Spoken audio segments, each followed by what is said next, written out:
Mga ka-YouTube, update tayo sa ating olive fruit. Ngayon ay ready na siyang harvest. Kaya itong alaga ko naman itong nagipag-agawan paano mag-harvest nitong aming olive fruits. Kaya ngayon, tingnan mo, napakaganda yung kulay niya mga ka-YouTube. Kulay niya is violet. Talagang ano na to, yung hustong-husto, tamang-tama na siyang harvestin. Kaya kaso lang dito sa case namin mga ka-YouTube ay sa ngayong taon hindi namin siya nilapatan ng tamang treatment para maging maayos yung bunga niya. Kaya sa ngayong taon na to hindi kayo mag-harvest para sa oil consumption. Kasi kailangan kasi itong prutas ng olive oil mga ka-YouTube, kailangan natin siyang magkaroon ng treatment mula sa pagbulaklak hanggang nabuo yung bunga at saka hanggang sa pag-harvest, no? Before harvest kailangan meron siyang treatment. At saka yung ginagawa ng treatment dahil sa ito ay oil, no? Pangkain, kaya ang ginagamit is yung organic para hindi siya makaka-apekto sa ating kalusugan.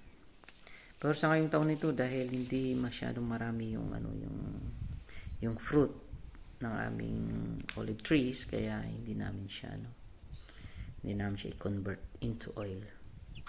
Actually, at saka yung design nito sa aming mga olive oil is parang lang siya yung decoration para magandang tingnan. May mga tanim na kahoy sa paligid ng bahay, no?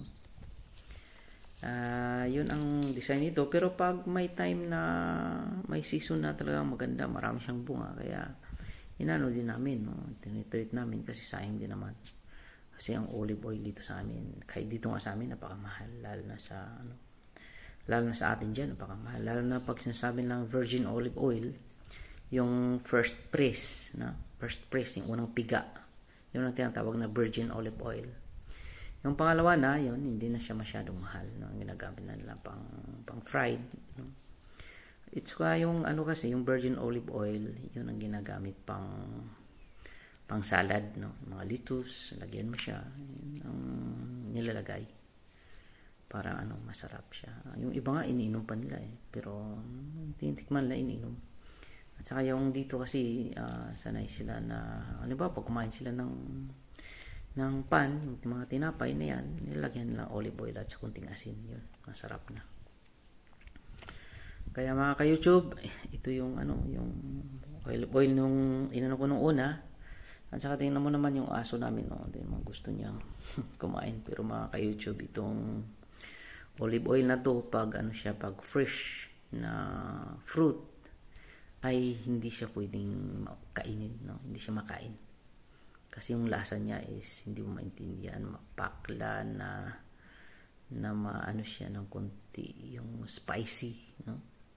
Pero pag na-convert siya into oil, yun masarap na. Pero pag fresh siya, at saka may process din, halimbawa itong mga prutas na to, pag hindi nila i-press, may process din para pwede siyang kainin. Kaya yun nakikita natin nasa bottle na siya, na binibinta.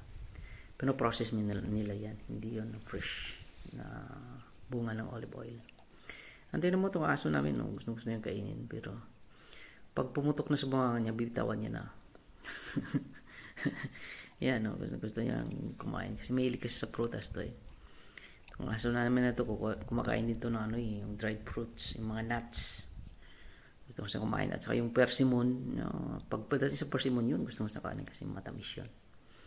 Pero itong olive fruits na to ay, tingnan mo, pag nakagat niya, pag pumutok na sa bunga niya, bibitawan niya na. Kasi yung lasa nito sa siya ay mapait at saka manghang, spicy. Kaya mga ka-YouTube, dito na lang tayo. Ito yung update ng ating olive trees. At consider to subscribe. God bless us all.